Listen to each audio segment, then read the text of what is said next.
왜 울었을까요? 내게 말하되 울지 말라. 유대 지파의 사자 다윗의 뿌리가 이겼으니 그 두루마리와 그 7인을 떼시리라 하더라. 귀로는 사자라는 소리를 들었는데 눈에는 죽임당한 어린 양이 보이는 것입니다. 이것이 바로 요한계시록이 보여주는 위대한 반전이라고 하는 것입니다. 세상의 승리는 사자와 같은 힘으로 남을 죽여서 쟁취하는 것이지만 하나님의 승리는 어린 양의 희생으로 자신을 죽여서 성취되어지는 것입니다. 예수님은 십자가에서 죽으시고 그 죽음으로 끝나지 않으시고 부활하심으로써 사탄의 사망 권세를 깨뜨리신 사자가 되었다고 하는 것입니다. 여러분 평안하셨습니까? 오늘은 요한계시록 5장을 통하여서 두 번째 하늘 환상을 생각을 해보려고 합니다. 여러분, 만약 온 우주의 운명이 적혀있는 단 하나의 문서가 있다고 한다면 그 문서는 누구의 손에 들려 있을까요? 오늘 우리가 함께 살펴볼 요한계시록 5장은 바로 이 질문에서 시작을 하게 되어집니다. 사도 요한은 천상의 예배를 보던 중에 갑자기 견딜 수 없는 슬픔에 빠져서 대성통곡을 하게 되어집니다. 특히 오늘 강의에서는 이 두루마리가 도대체 무엇이길래 요한이 그토록 울었는지, 그리고 24장로들이 쓴 면류관에는 어떤 놀라운 비밀이 숨겨져 있는지 에스겔서의 환상과 원어의 의미를 통해서 깊이 파헤쳐 보도록 하겠습니다. 더 궁금한 점이 있다고 한다면 지난 요한계시록 4장을 여러분 참고해 보시기를 바랍니다. 자, 준비되셨습니까? 하늘 성전의 환상, 그 두 번째 이야기 속으로 함께 들어가 보겠습니다. 먼저 봉인된 두루마리와 요한의 눈물입니다. 먼저 본문 1절을 보도록 하겠습니다. 사도 요한은 보좌에 앉으신 이의 오른손에 있는 두루마리를 보게 되어집니다. 내가 보매 보좌에 앉으신 이의 오른손에 두루마리가 있으니 안팎으로 썼고 7인으로 봉하였더라. 여러분, 이 장면을 주목해 보십시오. 하나님의 오른손에 두루마리가 있다고 하는 것은 관련된 내용이 하나님의 주권에 의해서 결정되어진다라고 하는 것을 보여주고 있는 것입니다. 그런데 보통 두루마리는 한쪽 면에만 글을 씁니다. 그런데 이 두루마리는 안팎으로, 즉 양면에 글이 빼곡하게 써 있었다라고 이야기를 하고 있습니다. 도대체 무슨 내용이길래 이렇게 가득 차 있었을까요? 이 환상은 구약성경 에스겔서 2장 9절과 10절의 환상과 정확하게 연결이 되어지고 있습니다. 내가 보니 보라, 한 손이 나를 향하여 퍼지고 보라, 그 안에 두루마리 책이 있더라. 그가 그것을 내 앞에 펴시니 그 안팎에 글이 있는데 그 위에 애가와 애곡과 재앙의 말이 기록되었더라. 그러니까 에스겔 선지자도 안팎으로 글이 쓰인 두루마리를 보았다라고 말씀하고 있는 것이죠. 그런데 거기에는 애가와 애곡과 재앙의 말이 기록되어 있었다라고 말씀하고 있습니다. 즉, 이 두루마리는 단순한 문서가 아니라 죄악된 세상을 향한 하나님의 심판과 악을 해결하는 공의의 집행이 적혀있는 책이라고 하는 것입니다. 계시록 5장 1절 하반절에 보니까 7인으로 봉하였더라. 7이라고 하는 완전한 숫자로 하나님의 나라의 도래를 포함하는 하나님의 구속계획의 온전함을 포함하고 있는 것입니다. 그것은 완전한 시간에 그것이 열려지게 되어질 때에 하나님의 뜻이 계시되어지고 이루어지게 될 것을 의미하고 있는 것입니다. 그런데 문제가 발생합니다.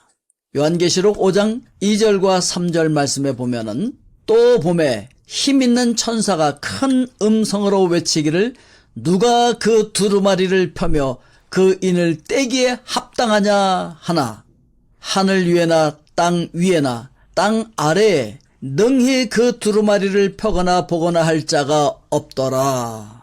누가 이 두루마리를 펴기에 합당하냐? 라고 하는 질문에 온 우주가 침묵을 합니다.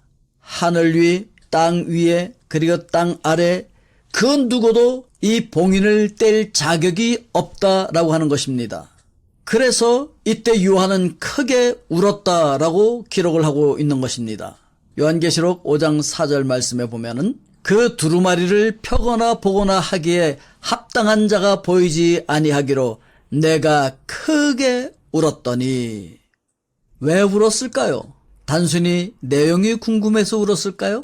아닙니다. 이 두루마리가 펼쳐지지 않는다라고 하는 것은 이 땅의 죄악과 모순 그리고 성도들의 억울한 피 흘림이 심판받지 못하고 영원히 묻힌다라고 하는 뜻이기 때문에 그런 것입니다. 그러니까 정의가 실현되지 않는 세상, 악이 심판받지 않는 세상에 대한 절망감, 그 거대한 절망이 요한을 대성통곡하게 만든 것입니다. 사랑하는 여러분, 지금 여러분의 삶에도 해결되지 않는 억울함과 고통이 있으십니까?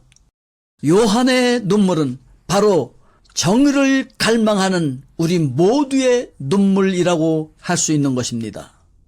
두 번째로 24장로의 정체와 이 스테파노스에 대해서 생각을 해보려고 합니다. 더 정확한 것은 지난 요한계시록 4장을 여러분들이 다시 한번 살펴보시기를 바랍니다. 절망하던 요한에게 장로 중에 한 사람이 다가와서 위로를 합니다. 계시록 5장 5절 말씀해 보니까 장로 중에 한 사람이, 여기서 우리가 잠깐 24장로가 누구인지를 다시 한번 짚고 넘어가야 됩니다.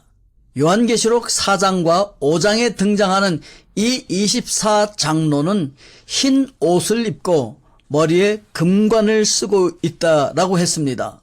그런데 헬라어 원어에 보면은 이 관에는 두 가지 종류가 있다라고 말씀을 드렸죠. 하나는 왕족이 태어날 때부터 쓰는 왕관, 즉 디아데마가 있고, 또 다른 하나는 경기에서 승리한 자에게 씌워주는 승리관인 월계관, 즉 스테파노스라고 말씀을 드렸습니다.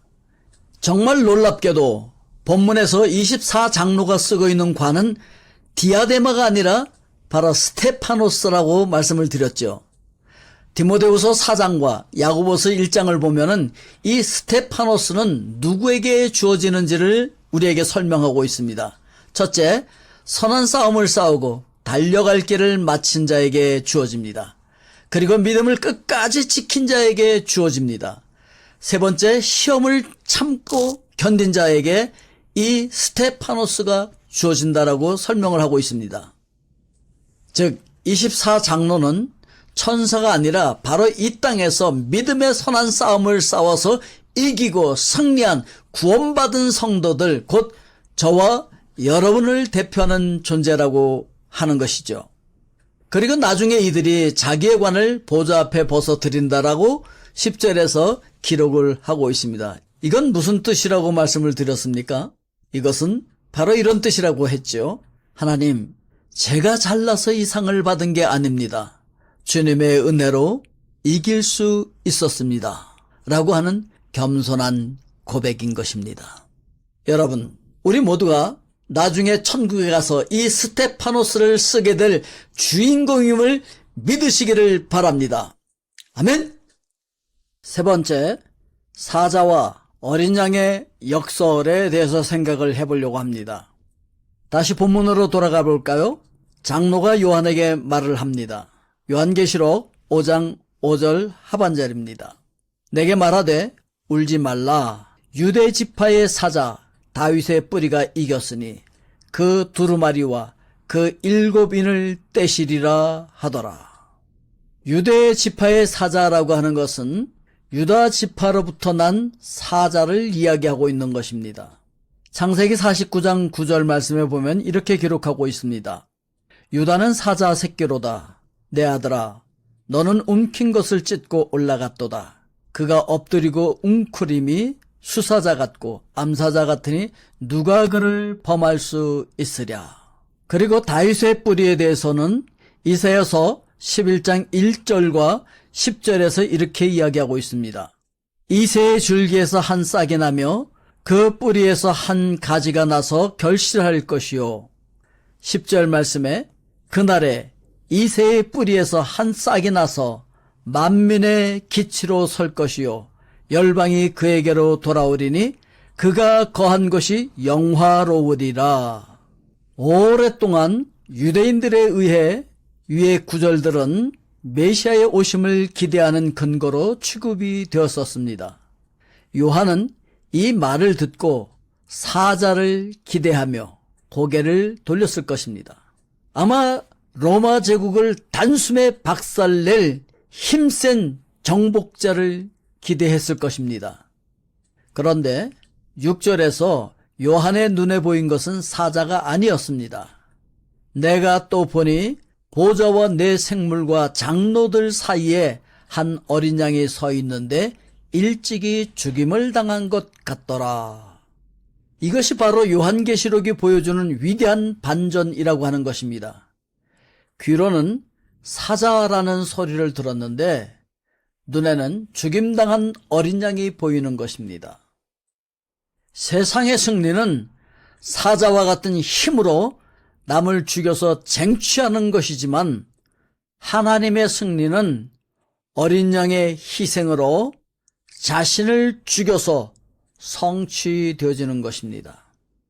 예수님은 십자가에서 죽으시고 그 죽음으로 끝나지 않으시고 부활하심으로써 사탄의 사망 권세를 깨뜨리신 사자가 되었다고 하는 것입니다. 이 메시아 사역을 통해서 이기셨으므로 그 결과 그 두루마리의 7인을 떼시기에 합당한 자가 된다라고 하는 것입니다.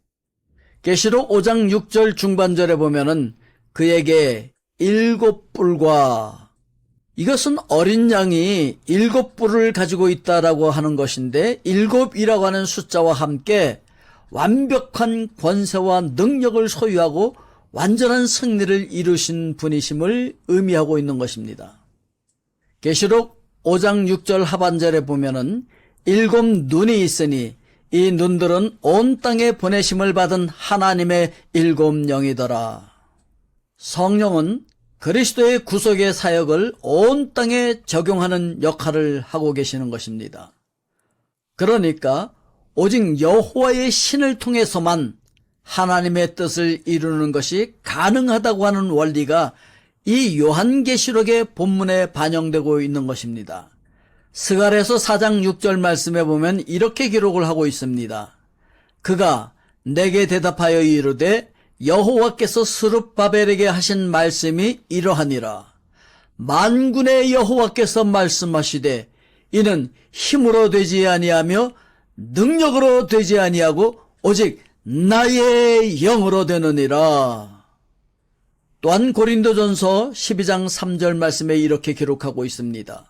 그러므로 내가 너에게 알리노니 하나님의 영으로 말하는 자는 누구든지 예수를 저주할 자라 하지 아니하고 또 성령으로 아니하고는 누구든지 예수를 주시라 할 수 없느니라. 자, 이제 승리하신 어린 양이 나와서 보좌에 앉으신 이의 손에서 두루마리를 취하십니다. 계시록 5장 7절 말씀에 보면은 그 어린 양이 나와서 보좌에 앉으신 이의 오른손에서 두루마리를 취하시니라. 드디어 그 누구도 펼 수 없었던 심판과 구원의 책이 어린 양 예수 그리스도의 손에 의해서 열리게 되는 것입니다. 그러니까 심판과 구속에 대한 주체자가 하나님에서 예수님께로 이동하고 있는 것이죠. 이것은 구속의 경륜이 하나님의 계획으로부터 그리스도에 의한 실행의 단계로 옮겨졌다라고 하는 것을 여기서 시사해주고 있는 것입니다. 네 번째, 성도의 기도와 새 노래입니다. 어린 양이 책을 취하시자 천상의 존재들이 그 앞에 엎드립니다. 그들의 손에는 향이 가득한 금 대접이 들려 있었습니다. 계시록 5장 8절 말씀에 보면은 그 두루마리를 취하심에 네 생물과 24장로들이 그 어린 양 앞에 엎드려 각각 검은 고와 향이 가득한 금대접을 가졌으니 이 향은 성도의 기도들이라. 성경은 이것이 성도들의 기도라고 말씀하고 있는 것입니다. 여러분이 억울함 속에서 또는 고난 속에서 흘린 눈물과 기도가 땅에 떨어져 사라지는 것 같았었나요? 아닙니다. 하나님은 여러분의 기도를 하나도 버리지 않고 금대접이라고 하는 가장 귀한 그릇에 담고 계셨다고 하는 것입니다. 시편 141편 2절 말씀에 보면 이렇게 기록하고 있습니다. 나의 기도가 주의 앞에 분향함같이 되며 나의 손 드는 것이 저녁 제사와 같이 되게 하소서. 그리고 그들은 새 노래를 부르고 있습니다. 계시록 5장 9절 말씀에 보면 이렇게 기록합니다. 그들이 새 노래를 불러 이르되 두루마리를 가지시고 그 임봉을 떼기에 합당하시도다. 일찍이 죽임을 당하사 각 족속과 방언과 백성과 나라 가운데서 사람들을 피로 사서 하나님께 드리시고. 그러니까 일찍이 죽임을 당하사 사람들의 피로 사서 하나님께 드리셨다라고 하는 것은 구속의 노래인 것입니다. 에스겔의 두루마리에 적혀있던 그 재앙과 심판을 어린 양이 온몸으로 막아내시고 우리를 피로 사셨다라고 하는 감격의 찬양인 것입니다. 구속에 대한 찬양 노래는 그 중심된 내용으로 그리스도의 임봉을 떼시는 사건을 통해서 각 족속과 방언과 백성과 나라로부터 사람들이 하나님의 나라와 제사장이 되어서 새 창조의 사역, 왕노릇을 하게 된 것입니다. 계시록 5장 10절 말씀에 보면은 이렇게 기록합니다. 그들로 우리 하나님 앞에서 나라와 제사장들을 삼으셨으니 그들이 땅에서 왕노릇 하리로다 하더라. 어린 양 예수 그리스도께서 그의 십자가의 보혈의 핏값을 지불하시고 하나님의 백성에 대한 하나님의 소유권을 확보하셨습니다. 그리고 그 백성들에게 분명한 정체성을 부여하게 되는 것입니다. 여기 나라와 제사장으로 만들어 주셨다라고 하는 것은 출애굽기 19장 6절 말씀을 배경으로 하고 있는 것입니다. 출애굽기 19장 6절 말씀에 보면은 너희가 내게 대하여 제사장 나라가 되며 거룩한 백성이 되리라. 너는 이 말을 이스라엘 자손에게 전할지니라. 여기서 나라와 제사장이 된 교회 공동체는 이스라엘 백성들이 제사장 나라와 거룩한 백성으로 하나님의 통치를 받아 만국의 하나님의 영광을 드러내도록 부르심을 받은 것과 동일한 것입니다. 왕노릇 하리로다라고 하는 히브리어는 미완료 시제로서 어느 때든지 반복되어지는 행위를 이야기하고 있는 것입니다. 그리스도의 통치에 어떻게 동참합니까? 복음을 전함으로 동참하는 것입니다. 마태복음 16장 19절 말씀에 보면은 내가 천국 열쇠를 내게 주리니 내가 땅에서 무엇이든지 매면 하늘에서도 매일 것이요 내가 땅에서 무엇이든지 풀면 하늘에서도 풀리리라 하시고, 복음을 전할 뿐만 아니라 모든 삶의 영역에서 하나님의 영광을 드러내는 삶을 살아가야 한다라고 하는 것입니다. 계시록 2장 26절로 28절 말씀에 보면 이렇게 기록하고 있습니다.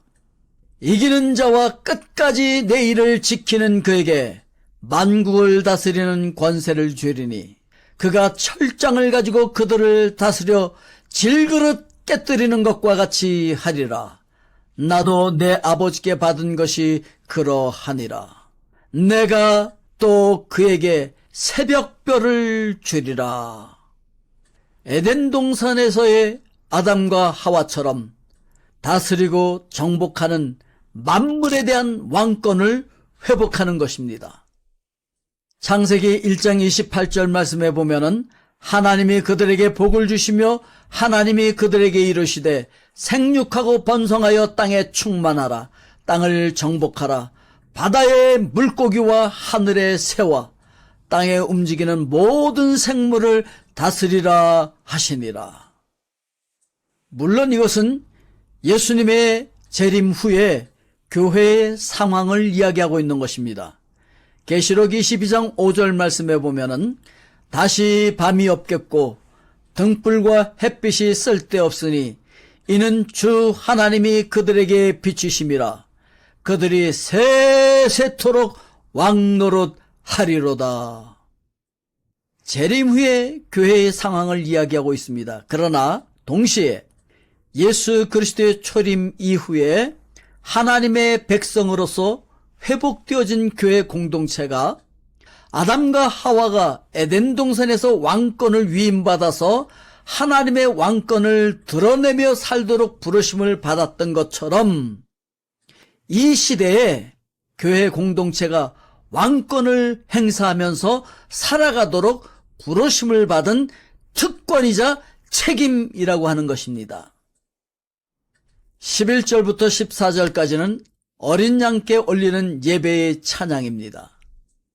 그리고 여기서는 예수님의 사역에 대한 천상적 존재들의 반응이 나타나고 있는데 그것은 찬양으로 나타나고 있습니다. 먼저 천사들의 찬양입니다.